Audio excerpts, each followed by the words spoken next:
YouTube, how you guys doing today? My name is Aaron, aka That Kid Crypto, and today we're going to be talking about everything related to money.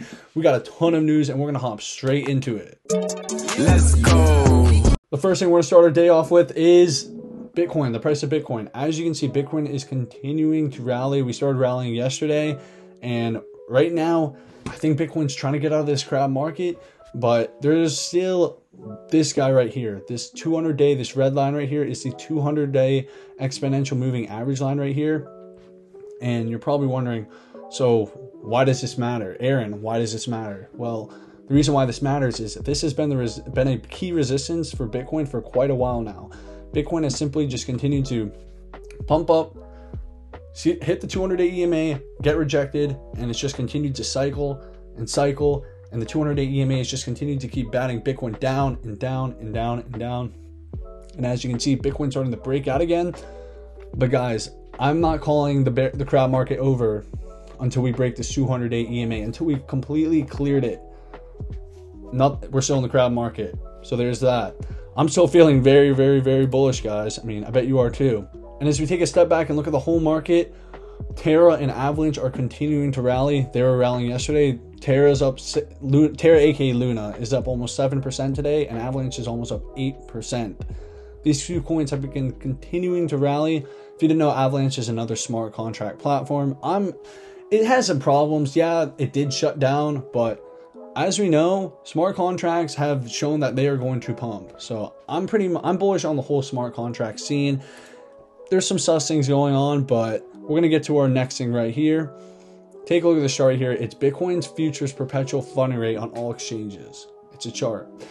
Now, you're probably wondering, what is funding rate? Like, what even does any of this mean? Who knows? What does it mean?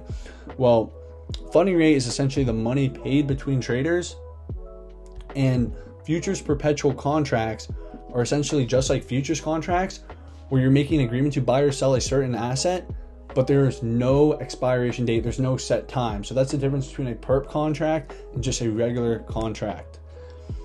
And as you can see, the funding rate, this is where we are right now. The funding rate is starting to go positive again. This is extremely, extremely bullish. Guys, this is what we want to see. We want to see a positive funding rate. Positive funding rate means the bulls are coming back. So more bullish news right there on chain. Speaking of on-chain data, Bitcoin Magazine came out with this tweet today saying, just in, Bitcoin hits a new all-time high against the Turkish lira as the fiat currency collapses. Guys, if you haven't seen what's been going on with the Turkish lira, it's sad. It's really sad. And it's even worse because the central bank in Turkey is trying to ban crypto and ban Bitcoin because their currency is collapsing. And Turkey is not a third world country. I'm pretty sure it's first world. If first world's a thing, I don't know if first world's a thing, but it's not a third world country. So this is insanely real. What's happening in Turkey, their currency is literally just getting absolutely destroyed. It's really sad, actually. And this is why we Bitcoin. They're completely right. And for our next tweet, our guy Elon Musk. If you've been peeping his Twitter lately, he has been absolutely shitting on Web3. He's not rocking with it. In this tweet, he says, "Has anyone seen Web3? I can't find it." And then Jack, who used to be the founder of Twitter, he's a big Bitcoiner and everything. He's the founder of Square. He replies, "It's somewhere between A and Z." And Elon Musk responds, "M something something." So Web3 has been pretty controversial. Jack and Elon Musk do not like it. Is Web3 the future? I think Web3 is the future. I mean, people did shit on Web2. People even shitted on the internet. So I think Web3 is the future. Are there going to be a ton of scams coming out of Web3? Of course. I think the whole general thing of Web3 is going to be a success, and I do think it's a future. But there's going to be plenty of scams. All I'm going to say is watch out. You're going to have to really weed it to find the goodies in there, because there are going to be plenty of scams coming out. It's kind of in a way, like crypto. The reality is 99% of these cryptocurrencies are not going to be here in 10 years. So, it's the future, but yeah. And our next story, some more bullish news for the metaverse. Well, of course, everyone's hopping in the metaverse now. I mean, what company is it? It's the biggest buzzword in tech right now. You just slap metaverse on anything and it's going to pump. Anyways, Under Armour has announced they're stepping into the metaverse with wearable Steph Curry sneakers, wearable in the metaverse. And they're going to be NFTs. And it says right here, the NFTs, which are digital replicas of sneakers Curry wore when he broke the all-time high NBA record for three-point shots, will be the first wearable cross-platform metaverse shoe, UA said. I think this is all pretty funny. I mean, shout out him, they're getting their bread up. So how many NFTs are going to be released? It's saying, in honor of his record-breaking shot, the collection will feature 2,974 NFTs that are digital replicas of the Under Armour made Curry Flow 9 sneakers. So what do I think about this? Wasn't surprised at all. I bet you every single athlete and company is going to be doing this, or it's going to be released. It's a moneymaker. At the end of the day, NFTs are a huge moneymaker.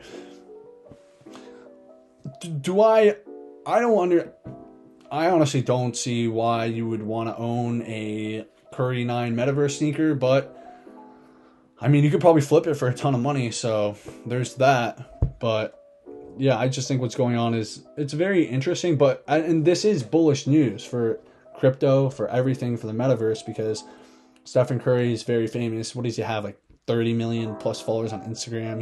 He's known around the world. He's the best shooter of all time in basketball. Like, this is exactly what we need to see, and this is just going to continue to spread adoption, and that's what we want to see. It's just a game theory playing out. And for our last story of the day, an unexpected one, guys. I didn't see this one coming. I did not plan for this. Cardi B tweeted out, "Do you think crypto is going to replace the dollar?" Cardi B tweeted this out. And Jack responded with, "Yes, Bitcoin will." I think this is very, very interesting. This is a conversation. It's a very, very, very, very, like, not really sensitive, but controversial topic. Is the dollar going to follow crypto? Here's my take.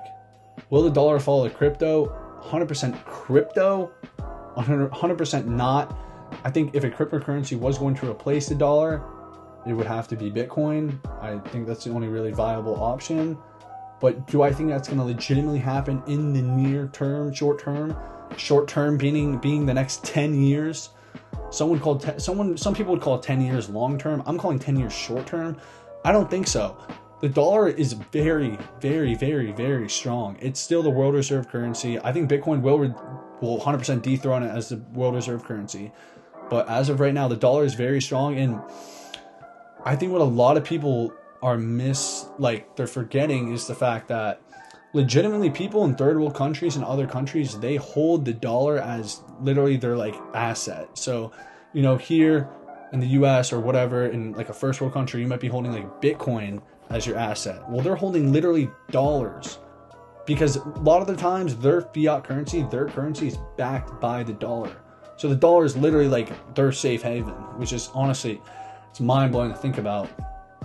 And I heard Peter McCormack, a popular podcast, I remember listening to his podcast.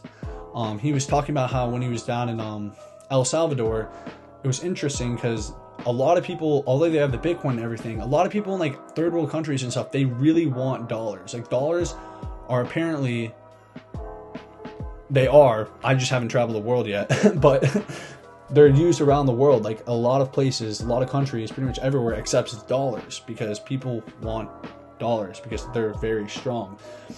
Now, as we know, with inflation and everything, and it's really spiraling out of control, will the dollar collapse at some point? I don't know. Could it happen in my lifetime? I think it could. It's definitely possible. Will it happen eventually, like past 100 plus years? Of course it has to. No single fiat currency has ever not collapsed. It's never happened in the history of mankind. It's going to have to collapse at some point. But I think this was just extremely interesting. A lot of good food for thought. And I'd love to see some, I think most people are on would agree with what I'm saying, that eventually, yeah, crypto will replace it, but I don't know for how long. I don't know how long. Maybe 10 years? I don't know. it could happen like at this point, I honestly don't know. It could happen in under 10 years. Who knows? Like, the world we're living in nowadays is absolutely nuts. But yeah, I just got a lot off my chest right there. And I want to know what you guys think. Leave a comment. What do you guys think about this statement by Cardi B saying, do you think crypto is going to replace the dollar? Do you think Bitcoin is going to replace it? Do you think it's not going to be replaced? Do you think another crypto is going to replace it? Let me know in the comments, and please subscribe. And if you enjoyed this video, give it a like.